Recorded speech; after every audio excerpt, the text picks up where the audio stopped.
Hello, everybody. Thank you so much for joining me for this week's Object Talk. My name is Emma, and I am the Engagement Officer at the Jewish Museum, London. This month, across the museum, our theme is culture. We are exploring diverse Jewish culture across hundreds of years of Jewish history. And now for today's talk, I'm really pleased to be able to introduce our brilliant volunteer, George, who has been volunteering for the Jewish Museum for nearly 11 years. In that time, he's got to know the collection very well and has met with hundreds of visitors in our galleries, answering their questions and sharing his knowledge with them. He particularly enjoys volunteering in our history gallery and will be speaking about objects from that gallery today. I'm so pleased he's volunteered to lead our object talk today. So I will now hand over to you, George. Well, thank you, Emma, for that very kind introduction. The object I have chosen from the museum's history gallery is the printed image of the boxer Daniel Mendoza, one of the most famous and important figures in the history of the sport. He revolutionized boxing, and by proudly fighting as Mendoza the Jew, he enhanced the status and respect for the Jewish community when, towards the end of the 18th century, Jews were generally despised. Let's get this achievement at a time of rampant anti-Semitism into context.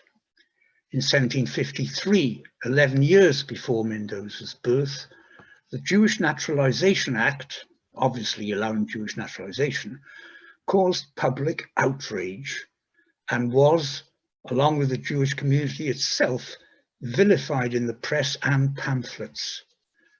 It was popularly known as the Jew Bill, and it was categorized as constituting the abandonment of Christianity and civilization.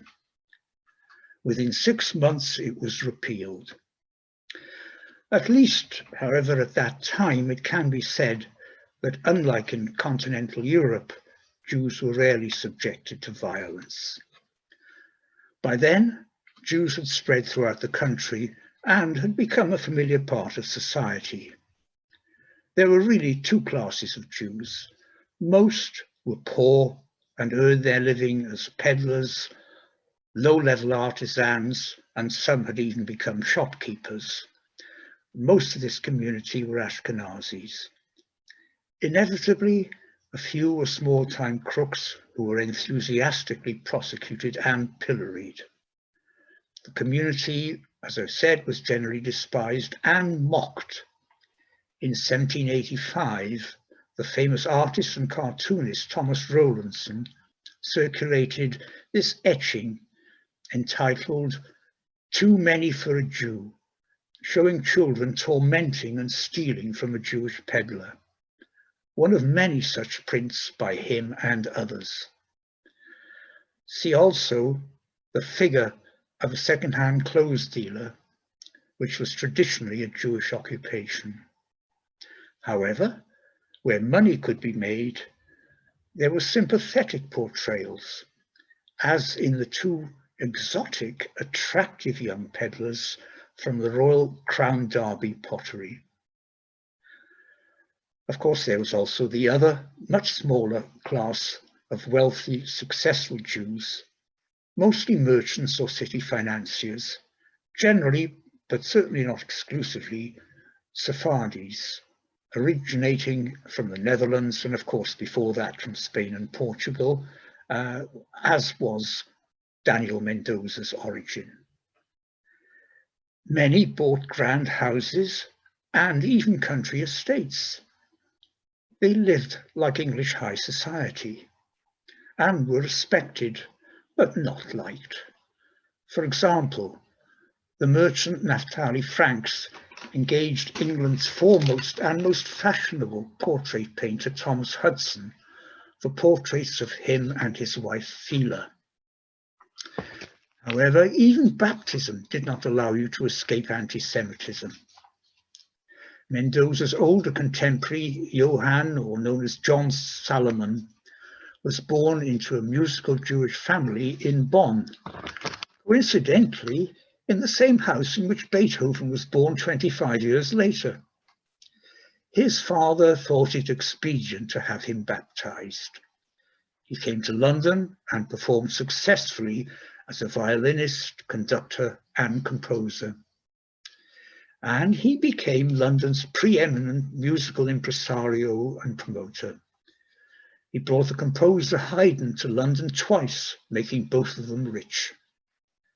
His great success provoked envy, and he was vilified as a mercenary Jew. But he was in fact scrupulously honest and generous, and had many friends who stood by him. In his case, baptism paid off. He was a founding member of the Royal Philharmonic Society, and he was buried in Westminster Abbey. Now, back to boxing. By the 1780s, boxing had been a popular national sport for some 100 years. The so-called sport was extremely brutal and almost without rules. Some basic rules had been introduced in 1743 by the then champion Jack Broughton after one of his opponents died following a fight. His rules forbade blows below the waist and grabbing your opponent by his breeches. But that was all. Wrestling, elbowing, collapsing onto a fallen opponent and injuring him with your knees, all were allowed. And these were, of course, bare-knuckle fights. And again, money was involved. These were prize fighters. The prize money, or stake, was put in a bag which was hung on the stake or post to which the ropes of the boxing ring were attached. Hence the origin of the stake meaning a prize. The outline of the ring was scratched on the outdoor ground or dirt, and the fighters had to stand firmly at the scratched line to show that they were fit to start or continue a fight. This was the derivation of the phrase to come up to scratch or up to the mark. The words knockout came to signify something or someone special, such as a beautiful woman. In this way, boxing enriched the English language. Fights lasted until one fighter was knocked out, knocked senseless, or was simply incapable of rising to his feet to defend himself. A round lasted until one fighter was knocked to the ground.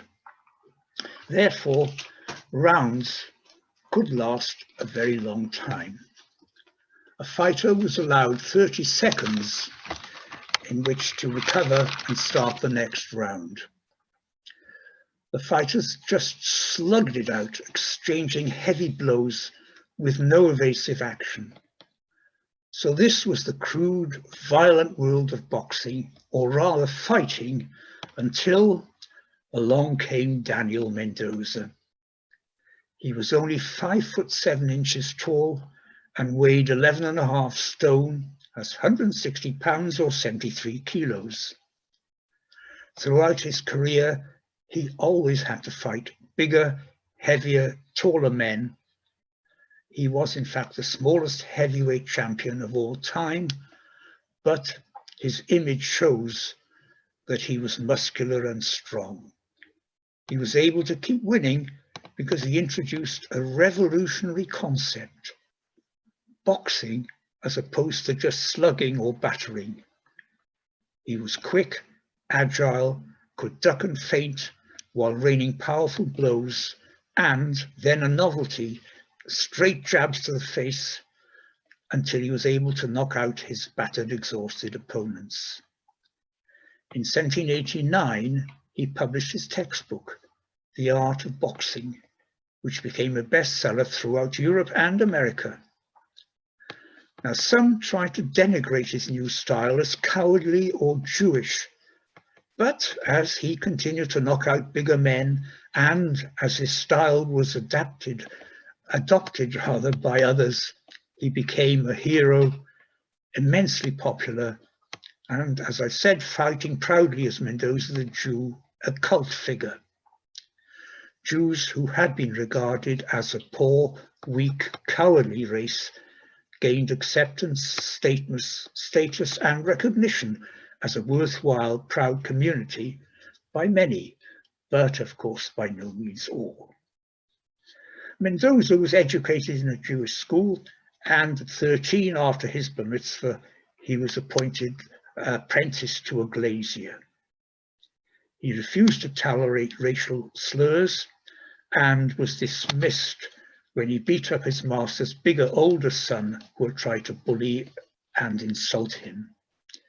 And this proved to be the pattern for his young working life. When he was 16, a prearranged street fight against a bigger, older man who was exploiting Mendoza's